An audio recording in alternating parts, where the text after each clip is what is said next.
उसे क्या दुख है? वो एक मामूली व्यवसायी की पत्नी है। उसका पति और पुत्र व्यापारी दल के साथ जंगल के रास्ते जा रहे थे, पर पीछे रह गए।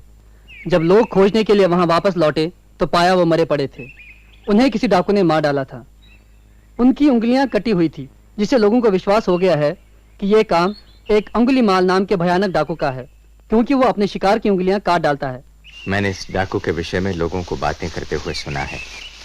आनंद, क्या तुम उसके संबंध में कुछ जानते हो? भगवान, कहते हैं कि वो एक ज्ञानी पिता का पुत्र है। उसने खुद भी तक्षशिला में शिक्षा प्राप्त की है। लोग कहते हैं कि वो एक अत्यधिक प्रतिभाशाली विद्यार्थी था, परंतु कुछ सहपाठियों की ईर्ष्या के कारण उसे ज्ञान का मार्ग छोड़ देना पड़ा और उसने अपराधी जीवन अपना लिया। राजा के सैनिक लंबे समय से उसका पीछा कर रहे हैं, पर वो इतना चालाक है कि उनकी पकड़ में नहीं आता। इस तरह से उसे कभी नहीं पकड़ा जा सकता। सैनिक भाले और चाबुक के बल पर लोगों को कुचल तो सकते हैं, मगर उनका आचरण नहीं बदल सकते।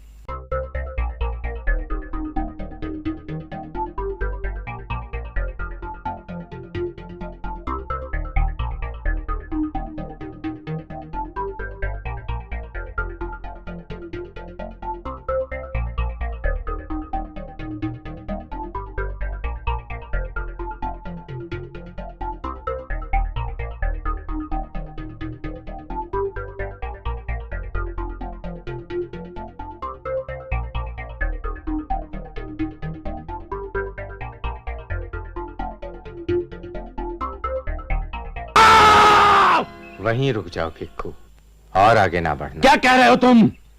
मैं क्या तुम्हें भिक्खू दिखता हूं? अंगुलीमाल, मेरी बात ध्यान से सुनो। मैं तुम्हें तुम्हारे विषय में कुछ ऐसी बातें बताना चाहता हूं जो तुमने कभी नहीं सुनी। ए साधु, तू अब कौन सी चाल चलने वाला है भगत? मैं तेरी बात पर भरोसा करने वाला नहीं। देखो, मेरे पास कोई अस्त्र नहीं है और ना ही मेरे साथ सहयोगी हैं जो तुम्हें हानि पहुंचाएं। तुम बहुत देर से छिपकर मुझे देख रहे हो और जानते हो कि मैं सच कह रहा हूं। मेरा यही अनुरोध है कि तुम मेरी बात सुनो। ठीक है, बोलो। तुम्हें आश्चर्य हुआ जब मैंने तुम्हें भिक्खू कहकर पुकारा, परंतु मैंने ऐसा इसलिए कहा क्योंकि तुमने कभी अपनी आत्मा की ओर नहीं देखा है। कभी यह अनुभव नहीं किया कि तुम्हारे भीतर कहीं एक भला आदमी भी है जिसमें दया की भावना है, ठीक उसी तरह जैसे कोई भिक्खू चाहता है। बकबक बंद करो।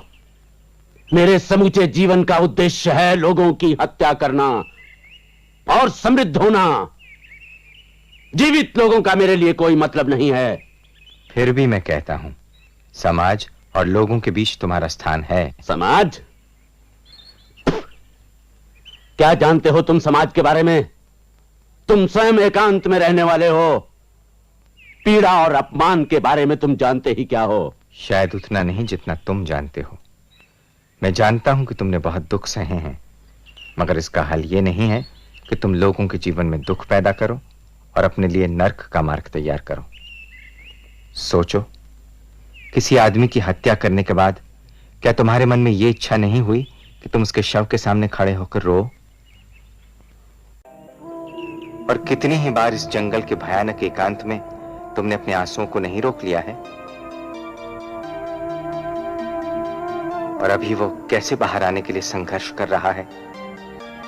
उसे बाहर आने दो अंगुली, उसे रोको मत। आंसुओं को बहने दो, उसे मत रोको।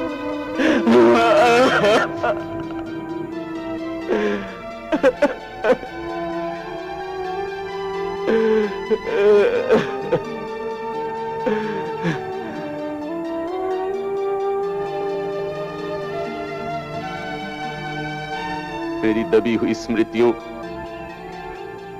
आंसुओं और पीड़ाओं को मुक्त करने वाले तुम कौन हो? क्या अधिकार है तुम्हें?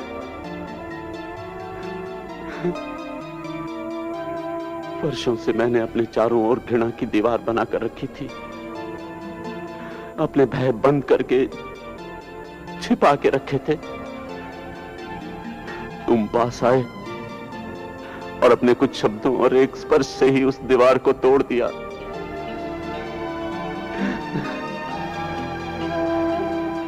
मैं अपने जीवन को बचाने के लिए ही संसार से भाग आया था, किंतु तुमने उसे नष्ट कर दिया। कैसे जीवित रहूंगा अब मैं? कहां जाऊं अब मैं? मेरे रास्ते में आने वाले अभियोगी, तू है कौन? बोल, कौन है तू? मैं गौतम बुद्ध हूं। मेरी शरण में आओ, वहीं तुम्हारा उद्धार है।